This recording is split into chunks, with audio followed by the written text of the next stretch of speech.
Olá, meus queridos, graça e a paz de Cristo. Estamos aqui mais uma vez para podermos dar continuidade ao nosso trabalho, que já quase está terminando. Hoje é 28 de dezembro. Isso quer dizer que, tirando hoje, faltam 3 dias para terminarmos o ano de 2025 e terminarmos o nosso trabalho de 365 dias andando com Deus. Finalmente estamos chegando aí, né, o final desse trabalho e oramos a Deus para que nós consigamos chegar até o dia 31.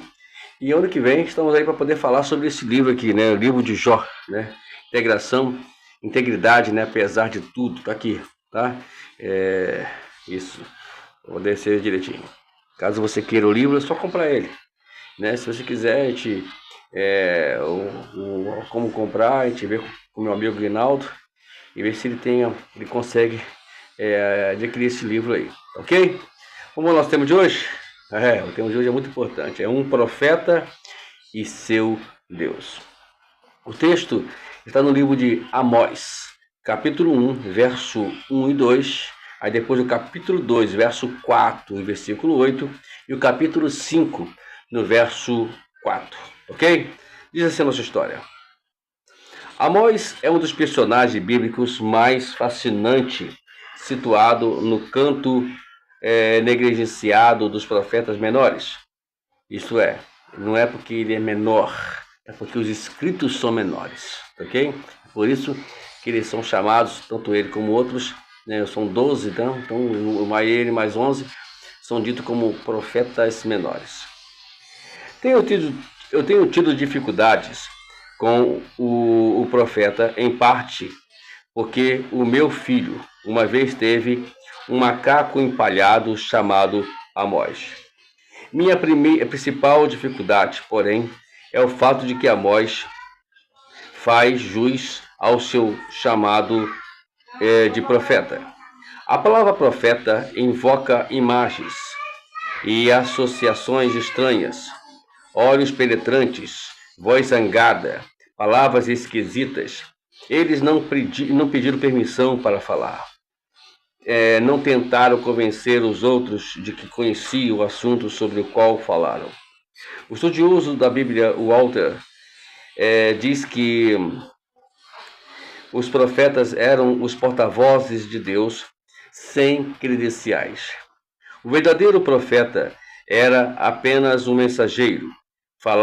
Deus falava e ele passava a mensagem adiante. O profeta falava quando algo estava drasticamente errado. O momento era urgente. Não havia tempo para discussão ou diálogo. Era o tempo de ouvir. Era Deus falando em vidas, e vidas dependiam disso. Amós falou porque a humanidade esqueceu-se de Deus. E como resultado, devoraram-se a si mesmos. A si mesma. Israel, oprimido e roubado os pobres, Israel tinha pervertido os sistemas judiciários para que os marginalizados não tivessem recursos. Escravizaram tribos e vilas inteiras. Abusaram violentamente dos mais desprotegidos, os destituídos, as viúvas e os órfãos. Isso não poderia acontecer. Não era o mundo que Deus criara. O Senhor estava irado. Amós disse com ousadia: o Senhor fala alto e sua voz parece o trovão. Que um profeta deveria fazer quando o mundo havia enlouquecido. E Deus não deixaria mais que as coisas permanecessem como estavam? Veja, a destruição em nosso mundo, a dor, a violência e o mal, eu a vejo e anseio que Deus se ire, desejo ouvir Deus trovejar. A voz de Deus, na verdade, ela é uma voz que deve estremecer. Por mais que hoje as pessoas não têm mais aquele temor, aquele respeito que outrora as pessoas tinham a respeito de Deus. E as coisas estão acontecendo. O mal está aí, o mundo cada dia mais se envolvendo na impiedade. E, e Deus está atrás de profetas, homens, mulheres, que falam verdadeiramente em nome de Deus. Não aqueles que, infelizmente, dizem que falam em nome de Deus, Deus me falou. Na verdade, Deus não vai nunca, queridos irmãos, contradizer a sua palavra. E quem a gente vê, na verdade, aí, alguns casos, não são todos, é claro, em alguns casos é que os profetas, esses ditos profetas, falam que Deus falou com eles, mas a palavra de Deus não está condizendo com as suas ações. É como que Deus, né, se caso fosse esse o caso, né, contradizesse a sua própria palavra. É claro que isso não vai acontecer nunca, e eu não creio nisso. Deus diz a Bíblia que Ele vela pela tua palavra, para que ela possa cumprir. Então, por isso, nós precisamos ser profeta, estudar mais a Bíblia, entender mais a ação de Deus. Quando Deus fala algo, nós sabemos que é Deus que mandou, né, que está dentro da sua palavra, está dentro do contexto das suas escrituras, e que nós não viemos sair, né, fora disso. E hoje Deus quer levantar profetas, mas homens que tenham intimidade com Deus, homens que leiam a palavra, que estudem a palavra. Eu queria entender como uma pessoa que se diz que está galgando um ministério não tem um seminário sequer. Então, é um caso que a gente passa, é um caso a pensar. Eu, particularmente, não posso confiar numa pessoa que se diz ter um cargo eclesiástico bem alto dentro da igreja, seja ele qual for também, até mesmo o diaconato. Acho que eu falo isso com muita propriedade, porque na época, quando eu estava já recebendo a chamada de Deus, porque essa chamada que eu tenho hoje, ela não é simplesmente uma profecia dada por alguém. Eu vi, Deus falou, Deus me mostrou em visão para mim. Tudo que hoje acontece na minha vida foi feito em visão. Deus me mostra primeiramente. É isso que Deus quer de você hoje. Ele quer que você tenha intimidade com Ele. Como o profeta Amós aqui, né? E ele fala que não andarão dois juntos se não tiver de acordo. Está lá no capítulo 3 de Amós, né? Que Deus não fará coisa alguma sem que antes avise os teus servos profetas. Deus quer levantar profeta nessa sociedade. Levantará homens como Elias, homens como Moisés, homens como Davi, líderes como Davi, pessoas que estejam dispostos verdadeiramente a pagarem um preço, a falarem e às vezes sofrerem ou talvez serem injustiçados, mal interpretados, porque você falou a verdade, porque você cumpriu a palavra de Deus, porque você viveu a palavra de Deus, porque você foi profeta ali. E é aquele negócio, você quer provar um profeta? Eu gosto disso, eu gosto disso.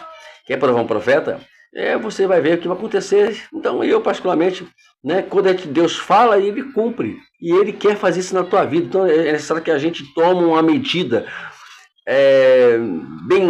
bem drástica hoje. Qual é essa medida? Orarmos mais, lermos mais a palavra, estudarmos mais a palavra de Deus, para que nós possamos dar um jeito.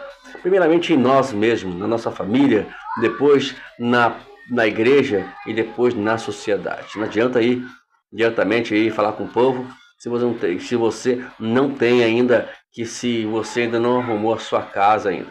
Queridos irmãos, que Deus quer hoje levantar profetas. E você pode ser um deles, E quando a igreja estava já perdida, no mundo da idolatria, onde estavam presas as liturgias e outras coisas mais, Deus levanta Martim Lutero, Ele vai lá e desafia, esse é profeta, desafia toda aquela corja de religião ali na Alemanha, e é isso. Agora, a gente está aqui para isso, para sermos profeta, para sermos canal de Deus, veículo de Deus. Deus te abençoe, meu amado, que nós possamos vencer tudo. Vamos ao nosso examine.